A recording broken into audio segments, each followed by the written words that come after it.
गरीब ननंद भाभी ने अपनी तीनों ननंद के लिए बनाया शादी का जोड़ा। गरीब संगीता सिलाई मशीन पर बैठी होती है, तभी उसकी तीनों ननंद वहां आ जाती है। राधा, गौरी और नीलम वहां आती हैं। अपनी भाभी से कहती हैं कि भाभी हम तीनों कॉलेज जा रहे हैं। तभी उसकी भाभी कहती है कि ये लो राधा, कुछ पैसे रख लो। तब राधा कहती नहीं नहीं भाभी, इसकी क्या ज़रूरत है। तभी उसकी भाभी उन तीनों के पहने हुए सूट पर उसकी नज़र जाती है। तीनों के सूट पुराने, फटे और कुछ उसमें कपड़ा लगा हुआ था अलग से, उसको कहते हैं थेगला लगा हुआ था।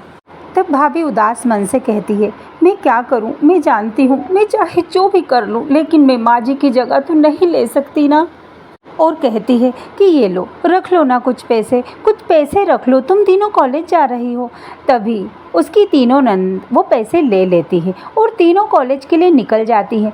तभी उसकी भाभी मीना फिर से सिलाई मशीन पर बैठ जाती है और कपड़े सिलने लगती हैं। और मशीन पे बैठे बैठे वह रोने लगती है। मैं गरीब भाभी अपनी तीनों ननंद के लिए नया सूट भी नहीं दिला सकती, मैं इतना भी नहीं कमा सकती कि अपनी तीनों ननंद को अच्छे कपड़े पहना सकूं। उनके इस फटे पुराने कपड़े देखकर मुझे आज कितनी तकलीफ हो रही है। ऐसा कहकर वह फिर से कपड़े सिलने लग जाती। तभी मीना देखती है कि जो कपड़े मैंने सिल रखे थे मशीन के ऊपर वो तो ख़राब हो गए। तो वो कहती हे भगवान, ये क्या हुआ, एक मुसीबत और आ गई मेरे सिर पे, अब मैं क्या करूं भगवान। हे भगवान, कामिनी जी ने कितने भरोसे के साथ मुझे ये ब्लाउज़ दिया था सिलने के लिए, यह तो अब ख़राब हो गया, मैं तो इसे अब ठीक भी नहीं कर सकती। हे भगवान, मैं अब क्या करूं, जब वो ब्लाउज़ लेने के लिए आएंगी तो मैं उन्हें क्या जवाब दूंगी। यह सोचकर मीना उदास हो जाती है। तभी अनुपमा सामने से आती हुई उसे दिखाई देती। वह एक महंगा कपड़ा लेकर आती है। उस कपड़े का उसे लहंगा बनवाना था। वह मीना के पास वह लहंगा सिलवाने के लिए आती है। अरे मीना, कहाँ हो? जी हाँ अनुपमा जी, आइए ना, मैं यहीं बैठी सिलाई कर रही हूँ।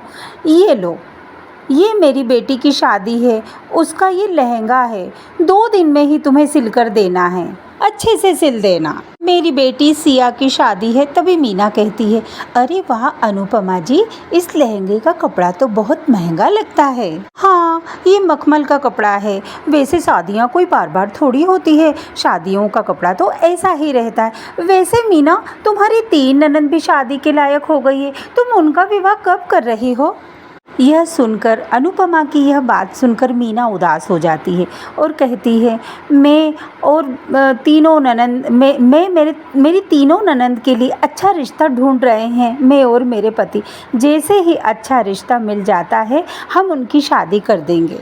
आज के इस महंगाई के ज़माने में बिना दहेज दिए अच्छे रिश्ते मिलते ही कहाँ हैं अनुपमा जी। और फिर मैं तो गरीब दर्जी, कहाँ से इतना धन दे सकते हैं हम। दिन रात मेहनत करके जो सिलाई करती हूँ और जिससे जो आमदनी होती है मेरी, उससे मैं सिर्फ घर का खर्च ही चला सकती हूँ अनुपमा जी। अनुपमा कहती है मैं तुम्हारी बात समझती हूँ, बिल्कुल सही कह रही हो मीना तुम तो। मगर मीना, तुम्हारी तीनों नंदे तो देखने में बहुत खूबसूरत है, बिना दहेज के भी उन्हें तो अच्छे से अच्छा रिश्ता मिल जाएगा। तुम रिश्ता तो ढूंढो, उनके लिए तो एक एक रिश्ते आएंगे। मीना, अगर तुम कहो तो तुम्हारी तीनों ननद के लिए क्या मैं रिश्ता ढूंढूं? तब मीना कहती है जी हाँ अनुपमा जी, अगर आपकी नज़र में कोई अच्छा रिश्ता हो तो आप हमें ज़रूर बताइएगा। आपका मुझ पर बड़ा उपकार होगा अनुपमा जी। थोड़े ही दिनों में अनुपमा का बताया हुआ ढूंढा हुआ रिश्ता मीना के घर आ जाते हैं, मीना की ननंद को देखने के लिए। संगीता आनंद, प्रेम और विवेक का रिश्ता लेकर मीना के घर आई होती है। इतने में मोहन आकर कहता है कि मीना, आज मुझे एक काम मिल गया था, उससे मुझे आज 50 रुपये की अलग से इनकम हुई है। तब मीना कहती है मोहन जी, इतनी महंगाई का ज़माना है, 50 रुपयों से क्या होता है मोहन जी। तब मोहन कहता है क्या करूं मैं मीना, काम ही नहीं मिलता है। आज मिला था काम तो 50 रुपये का काम हो गया है मेरा। अगर मुझे कोई बंधा हुआ काम मिल जाए ना तो मैं बड़े आराम से कर लूँ, लेकिन यहाँ काम मिलता ही कहाँ है मीना। मेरे जैसे न जाने कितने लोग बैठे हैं जिन्हें काम की तलाश है और उन्हें काम नहीं मिल पाता है। तभी मीना कहती है कि सुनिए, अनुपमा जी ने एक रिश्ता बताया है। वह अपनी अपनी तीनों बहनों को देखने आ रहे हैं। गरीब भाभी गरीबी के चलते सारे कपड़ों की जो कतरन बच जाती है, उस कतरन से तीनों ननंदों के लिए एक एक सूट सिलकर देती है और उन्हें कहती है कि अब तुम यह फटे पुराने कपड़े मत पहनना, यह जो मैंने सूट सिले हैं अब यह पहन लो। सुमित्रा जो तीनों बहनों के लिए रिश्ता लेकर आई है, तीनों बहनें उनके पैर छूती हैं और उन्हें चाय नाश्ता लेकर आती हैं और उनकी टेबल पे चाय नाश्ता रख के उन्हें प्रणाम करती हैं। कहती है, माँ जी चाय नाश्ता लीजिए। तभी सुमित्रा कहती है कि अरे मीना, मुझे तो तुम्हारी तीनों ननद बहुत पसंद हैं। ये रिश्ता तो तुम एकदम पक्का ही समझो। अनुपमा जी ने मुझे तुम्हारे घर की गरीबी हालत के बारे में सब कुछ बता दिया था, इसीलिए मीना मुझे कुछ दहेज नहीं चाहिए, मुझे एक भी दहेज का कोई भी सामान नहीं चाहिए। बस मीना, तुम तो हमारे बारातियों का अच्छे से स्वागत कर देना, यही बहुत होगा हमारे लिए, और एक जोड़ी कपड़े में ही अपनी ननदों को विदा कर देना। यह सुनकर गरीब भाभी अपनी भर आई आँखों से हाथ जोड़कर कहती, बहुत बहुत शुक्रिया आपका सुमित्रा जी। संगीता के हाथों खराब हुए कपड़ों के कारण अब मीना को कोई काम नहीं मिलता। मीना के पास अब कोई सिलाई के कपड़े लेकर नहीं आता। देखते ही देखते अब तीनों की शादी का दिन करीब आ जाता है। मीना अपना मन हल्का करने के लिए एक फूलों के बगीचे में आती है। इस जगह मीना अक्सर आया करती थी और सोचने लगती है, हम गरीबों को कितनी परेशानी उठानी पड़ती है। काश हम गरीबों की ज़िंदगी भी इन फूलों की तरह होती, जो हमेशा महकती रहती और रंगों से भरी होती। दो दिन बाद मेरी नंदों की शादी है और मुझ गरीब दर्जी भाभी के पास एक फूटी कोड़ी भी नहीं है। ऐसे में मैं कैसे शादी करूंगी उनकी। मैंने जो सुमित्रा जी को वादा किया था, ऐसे में मैं सुमित्रा जी से किया हुआ वादा कैसे निभा पाऊंगी, मेरी कुछ समझ में नहीं आ रहा है। तभी संगीता की नज़र बगीचे में रखी एक लाल पोटली के ऊपर जाती है। जैसे ही संगीता उस पोटली के पास जाती है और उस पोटली को खोलती है, उस पोटली के अंदर नोटों की गड्डियां भरी होती हैं। सोचती है, हाय राम, इतने सारे पैसे भला यहाँ पर कैसे आ सकते? कौन इन नोटों को रख गया है? कौन इस पोटली को यहाँ रख कर चला गया है? जिसने भी यह पोटली यहाँ छोड़ी, हो सकता है उसने गलती से छोड़ दी हो। उसने कितनी मेहनत से और कितनी मुश्किल से ये रुपए कमाए होंगे। मुझे उस इंसान का इंतज़ार करना चाहिए, मुझे थोड़ी देर यहाँ रुकना। संगीता पोटली लेकर वहीं बैठी होती है। तभी अचानक से उसकी आंखें लग जाती है और वह एक सपना देखती है। उस सपने में एक देवी माता उसे दर्शन देती हैं। बेटी, मेरी तरफ से तुम इन रुपयों को तोहफा समझो और इन्हें रख लो। ये मैं तुम्हें दे रही हूँ, मेरा आशीर्वाद समझो, क्योंकि तुम्हारी वजह से इस बगीचे में रंग बिरंगे इतने प्यारे प्यारे फूल खिले हैं। तुम इस बगीचे की कितनी देखभाल करती हो और इस बगीचे में देखो कितने सुंदर रंग बिरंगे फूल तुम्हारी ही बदौलत खिले हैं। इसीलिए यह पैसे तुम्हारे हैं, तुम यह पैसे रख लो। और इतने में ही संगीता की आंखें खुल जाती और वह पैसे लेकर घर आ जाती है।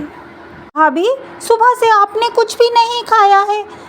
तब मीना कहती है, अरे मेरी प्यारी ननद, 2 दिन बाद तो तुम्हारी शादी है। भाग दौड़ में ही समय निकल गया, मुझे तो कुछ खाने का समय का पता ही नहीं चला। परसों के दिन तो तुम तीनों इस घर से विदा हो जाओगी। फिर कौन मुझे बोलेगा कि भाभी अभी तक खाना नहीं खाया? तुम तीनों मेरे घर से चली जाओगी, डोली में बैठकर विदा हो जाओगी ना। अपनी गरीब दर्जी भाभी की बात सुनकर तीनों का मन भर आता है और तीनों उदासी से अपनी भाभी की तरफ देखती है कि हाँ, हम शादी करके जब चले जाएंगे तो भाभी का ख्याल कौन रखेगा। उन पैसों से संगीता एक अच्छा बढ़िया टेंट लगवाती है। उन्हीं पैसों से हल्दी मेहंदी सामान खरीदना, सारी शादी की तैयारियां करने लग जाती है। शादी की रस्में शुरू हो जाती है। तभी मीना अपने पति मोहन से कहती है, देखिए मोहन जी, आज मेरी तीनों नंदे कितनी खुश लग रही है ना। मोहन जी, मैंने तो सपने में भी नहीं सोचा था कि मैं इन तीनों की शादी इतनी अच्छी तरीके से कर सकूंगी। मैंने तो टेंट से लेकर बैंड बाजे से लेकर हलवाई तक सभी को मैंने बोल दिया है और सभी को मैंने साई दे दी है और सभी आते ही होंगे। इतने में ननंद को याद आती है, इतने में मीना को याद आती है, हे भगवान, मैं अपनी तीनों नंदों के लिए शादी का जोड़ा सिलना तो भूल ही गई। इतनी ज़्यादा इम्पोर्टेंट बात मैं कैसे भूल सकती हूँ। हे भगवान, अब अचानक से मैं क्या करूँगी। शादी का लहंगा, शादी का जोड़ा तो मैं बिल्कुल भूल ही गई इनके लिए बनाना। और अब तो पैसे भी थोड़े ही बचे हैं। बचे हुए पैसों को लेकर गरीब दर्जी भाभी निकल पड़ती है उनके लिए शादी का जोड़ा लेने के लिए। अब वह एक लहंगे के शोरूम में आती है और वहाँ उसे अपनी नंदों के लिए 3 लहंगे पसंद आते। वाह, ये लहंगे कितने सुंदर है, इन्हें पहनकर तो मेरी तीनों नंदे लाखों में एक लगेगी। कितनी जचेगी ना तीनों इन लहंगों में। मैं यही लहंगे खरीद लेती। सुनिए भाई साहब, ये शादी के लहंगे जो है ये कितने के हैं। तब दुकान वाला कहता है कि बहन जी, एक लहंगा 20,000 रुपये का है, 3 लहंगे 60,000 रुपये के पड़ेंगे। 60,000? इतने पैसे तो मेरे पास है नहीं। मीना मन ही मन सोचती है, अब क्या करूं। सुनिए भाई साहब, कल मेरी तीनों नंदों की शादी है और मुझे यह तीनों जोड़े खरीदना है ताकि मैं उन्हें खुशी दे सकूं। मैं बड़ी उम्मीद से आपकी दुकान पर आई हूँ। मुझे यह तीनों लहंगे आप थोड़े सस्ते में दे दीजिए ना भाई साहब। बदले में मैं आपकी दुकान के लिए कपड़े सिल दूंगी। यह सुनते ही खड़ूस घमंडी दुकानदार बेचारी मीना को धक्के मार के वहाँ से निकाल देता है। यह फुटपाथ का चलता फिरता ठेले का सामान नहीं है, यह हाई फाई शोरूम है। इस तरह से वह दुकानदार बेचारी मीना को कहता है धक्के मारता हुआ और कहने लगता है, इतना महंगा लहंगा खरीदने की तेरी कोई औकात नहीं है, चल जा, भाग यहाँ से। इतना सुनने के बाद संगीता बेचारी, मीना बेचारी रोते हुए बाजार में आ जाती है। वहाँ पर बैठकर कुछ व्यापारी कपड़ों के टुकड़े बेच रहे थे। 50 रुपए मीटर, 50 रुपए मीटर लहंगे का मखमली कपड़ा ले जाइए। इतने में मीना सोचती है, मैं तो खुद एक दर्जी हूँ, क्यों ना इन सुंदर सुंदर कपड़ों के टुकड़े को ले लूँ और अपनी तीनों नंदों के लिए मैं अपने हाथों से लहंगा तैयार कर सकती हूँ। हे भगवान, आपका बहुत बहुत शुक्रिया जो आपने मुझे इतने अच्छे कपड़े बता दिए। लहंगा बनाने का सामान लेकर मीना चल देती है वहाँ से। मीना घर आ जाती है और रात भर जागकर अपनी तीनों नंदों के लिए शादी का लहंगा तैयार करती है। बेचारी मीना पूरी रात आंखें गड़ाकर उन लहंगे को सिलने में लग जाती है और शादी का लहंगा तैयार करती है, जिस वजह से उसके हाथों में कई जगह सुई चुभ जाती है, उसका हाथ भी जख्मी हो जाता है। शादी की सुबह मीना तीनों नंदों को लहंगा देती हुई कहती है, राधा, मीना, गौरी, ये लो तुम्हारी गरीब दर्जी भाभी की तरफ से यह शादी का लहंगा। तुम तीनों की शादी का यह जोड़ा कैसा लग रहा है तुमको? मैंने अपने हाथों से बनाया है मेरी तीनों नंदों के लिए। तभी गौरी कहती है, अरे वाह भाभी, ये शादी का जोड़ा तो बड़ा ही सुंदर है भाभी, कितना प्यारा लग रहा है भाभी। भाभी, आपने पहले ही हमारी शादी में इतना खर्च कर दिया, फिर इतना महंगा लहंगा लाने की क्या जरूरत थी भाभी? मीना कहती है कि राधा, यह लहंगा मैंने खरीदा नहीं, बल्कि यह तीनों जोड़े मैंने कपड़ा खरीदकर अपने हाथों से बनाया है। चलो चलो, अब जल्दी से यह शादी का जोड़ा पहनकर तीनों तैयार हो जाओ, बारात आती ही होगी। आखिर वह गरीब दर्जी भाभी अपने हाथों से सिले हुए जोड़े को पहनाकर अपनी तीनों नंदों को मंडप की ओर ले जाती है और मंडप में लाकर बैठा देती है, जहाँ उसके तीनों नंदों की शादी सुमित्रा के तीनों बेटों के साथ हो जाती है। विदाई के समय मीना की तीनों नंदे उसके गले लगकर बहुत रोई। भाभी भाभी, भाभी शुक्रिया, आपने हम तीनों का माँ से भी ज़्यादा ख्याल रखा था भाभी। भाभी बहुत बहुत शुक्रिया भाभी। और आज आपने हम तीनों की शादी भी की भाभी। भाभी आप अपना और भैया का ख्याल रखना भाभी। तुम तीनों भी अपना ख्याल रखना। भगवान तुम तीनों को हर खुशी दे। संगीता ने जब अपने हाथों से तीनों को जोड़े सिलकर पहनाए तब वह जोड़े लोगों ने देखे। तब संगीता के पास बहुत सारे ऑर्डर आने लगे और संगीता खूब सिलाई करने लगी। अब तो मीना गरीब भरी जिंदगी को भी ठीक कर लेती है। मीना स्वेटर बुन रही होती है, तभी मोहन घर आ जाता है। तो मीना कहती है, मोहन जी देखिए ना, मैंने हमारे होने वाले बच्चे के लिए कैसा स्वेटर बनाया है। मैंने ये स्वेटर अपने हाथों से बुना है। मोहन जी अगर लड़का हुआ तो ये उसके लिए और अगर लड़की हुई तो ये उसके लिए। यह चटक कलर का रंग है स्वेटर का। अगर हमारे गोरे चिट्टे बच्चे हुए ना तो उन पर कितना जचेगा यह कलर। हाँ हाँ भाग्यवान, मगर गोरा ही क्यों, बच्चा काला भी तो हो सकता है ना। अरे नहीं नहीं मोहन जी, काला होने का तो सवाल ही पैदा नहीं होता, क्योंकि बच्चा तो माँ पर जाता है ना, और मैं तो इतनी गोरी और सुंदर हूँ, इसीलिए मोहन जी मेरा बच्चा भी गोरा और सुंदर ही पैदा होगा। इसी तरह से कुछ समय निकल जाते हैं और चांदनी को लेबर पेन शुरू हो जाते हैं। मीना का पति मोहन, जब मीना को लेबर पेन शुरू हो जाते हैं तो मीना मोहन से कहती है और मोहन उसे लेकर अस्पताल में आता है और मीना 2 जुड़वा बच्चियों को जन्म देती है। दोनों बेटियों में से एक बेटी तो काली होती है और एक बेटी गोरी होती है। नर्स, कहाँ है मेरी बच्चियाँ? उन्हें मेरे पास ले आइए ना, मैं उन्हें देखना चाहती हूँ। नर्स दोनों काली गोरी बेटियों को लाकर मीना की गोद में दे देती है। ये लीजिए, आपकी एक काली एक गोरी दोनों जुड़वा बेटी हुई है। यह देखकर मीना अपनी दोनों बेटियों को देखती है और वह गोरी बेटी को देखकर बड़ी खुश होती। वहीं काली बेटी को देखती है तो वह चिढ़ जाती है और चिढ़कर उसे गोद से हटा देती है और उसे नीचे रख देती है। नहीं, ये मेरी बेटी नहीं हो सकती। नर्स, इसे लेकर यहाँ से जाइए। मोहन कहता है, अरे अरे भाग्यवान, कैसी बातें कर रही हो, यह भी हमारी ही बेटी है। नर्स कहती है, जी हाँ, आपके पति सही कह रहे हैं, आपने 2 जुड़वा बेटियों को जन्म दिया है, इनमें से एक काली है और एक गोरी है। मीना कहती है, नहीं मानती मैं इस काली कलूटी को अपनी बच्ची, मेरी बेटी ये है गोरी और सुंदर। अपनी एक बेटी को काला होने के कारण मीना उस बेटी को बिल्कुल भी नहीं अपनाती है, यहाँ तक कि वह उसे दूध तक भी नहीं पिलाती है। और गोरी बेटी सुंदर और गोरी होने के कारण वह उसका नाम तारा रखती है। जब मोहन काम से घर आता है तो काली बेटी जमीन पर पड़ी पड़ी रो रही होती है और भूख से बिलख रही होती है बेचारी। तभी मोहन कहता है, अरे अरे कैसी माँ हो तुम उस एक बेटी को गोद में लिए बैठी दूध पिला रही हो और यहाँ ये बेचारी भूख से तड़प रही है, कम से कम इसे थोड़ा सा दूध तो पिला दो। मैं इस काली कलूटी को अपना दूध नहीं पिलाऊंगी। अगर तुम्हें इस काली बेटी के लिए इतना ही बुरा लगता है तो इसे भी अपने साथ लेकर काम पर जाया करो, फिर वहीं बाजार से दूध खरीद कर पिलाते रहना इसे दूध।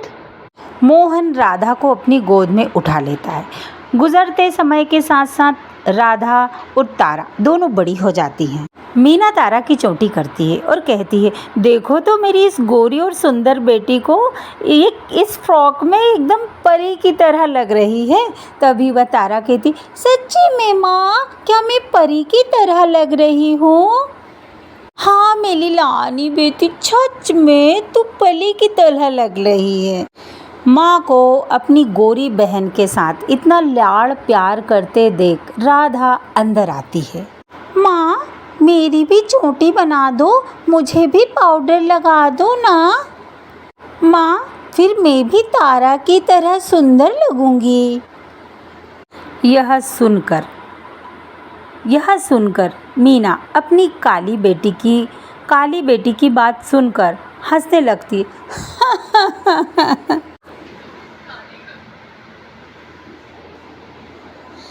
क्या कहा? तू काली कलूटी?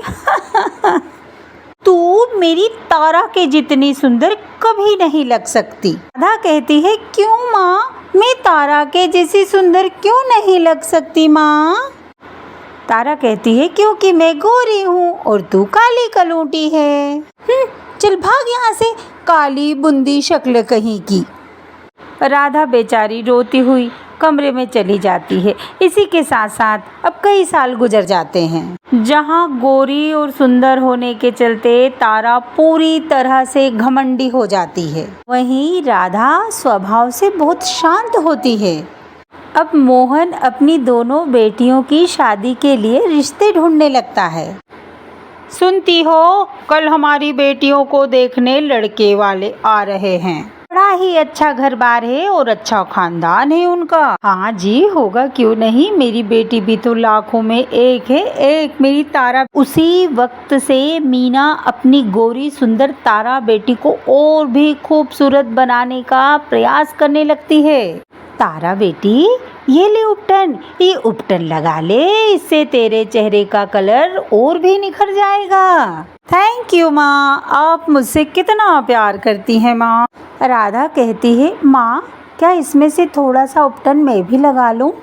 बिल्कुल भी नहीं, तू जाकर अपने चेहरे पर थोड़ा सा गोबर लगा ले। ये उपटन तो मैंने अपनी तारा बेटी के लिए बनाया है, तेरे लिए नहीं बनाया है, जा यहाँ से। माँ, ये काली कलूटी मेरे गोरे रंग से जलती है, जब देखो जब मेरे सामने आकर और इस तरह की बातें करने लगती है। हाँ, ये हमेशा मेरा देखा देखी करती रहती है। बेचारी राधा वहाँ खड़ी खड़ी अपनी माँ और बहन की जली कटी सुनने लगती है, सुन रही होती है, और राधा अंदर ही अंदर बहुत परेशान रहती है और कुछ सोचने लगती है कि ये दोनों मेरे साथ इस तरह का व्यवहार क्यों करती है हमेशा। अगले ही दिन यामिनी अपने दोनों बेटों के साथ उन दोनों को देखने आती हैं। अरे मोहन भाई साहब, मुझे तो आपकी तारा बेटी ही पसंद है, मगर राधा नहीं। ऐसी काली कलूटी को मैं तो क्या, कोई भी नहीं लेकर जाएगा। इसे कौन अपने घर की बहू बनाना चाहेगा? तभी मोहन को बुरा लगता है और मोहन कहता है, बहन जी, मेरी राधा तो खरा सोना है, सोना, रंग पर मत जाइए। तभी यामिनी कहती है, देखो भाई साहब, बात कड़वी है मगर सच है। कीचड़ कभी चंदन का टीका नहीं बन सकता, समझे ना? तभी मोहन गुस्से में आ जाता और कहता है, यामिनी जी, आप यहाँ से जा सकती हैं, हमें यह रिश्ता मंजूर नहीं, हमें आपके यहाँ रिश्ता करना ही नहीं है। मेहमानों के जाते ही तारा और उसकी माँ बेचारी राधा को फिर से कोसने लगती है और जली कटी सुनाने लगती।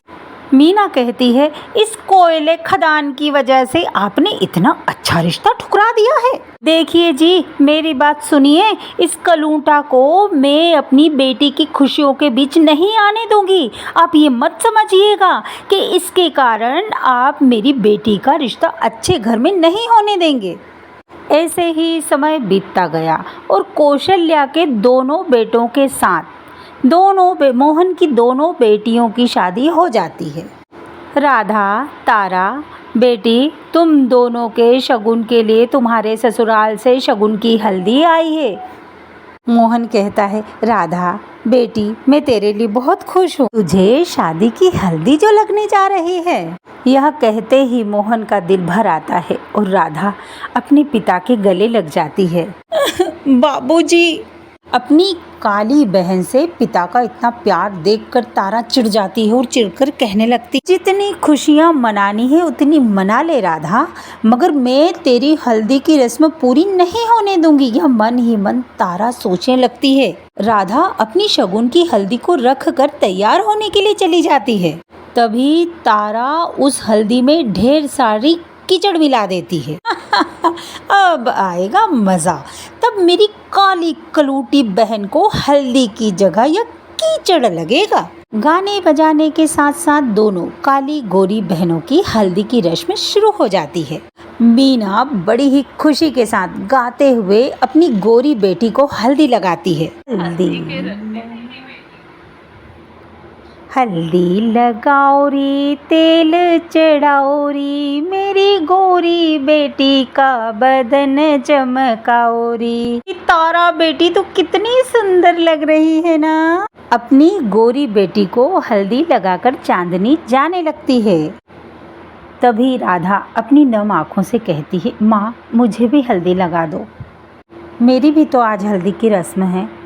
तब उसकी माँ कहती है, मेरे पास भी बहुत काम है, मुझे इतना टाइम नहीं है तुझे हल्दी लगाने जितनी, इतनी औरतें बैठी हैं इनसे ही हल्दी लगवा ले। तभी वहाँ बैठी उसकी पड़ोसन कहती है, अरे मीना लगा दे हल्दी, ये भी तो तेरी बेटी है, फिर इसको हल्दी क्यों नहीं लगा रही तू।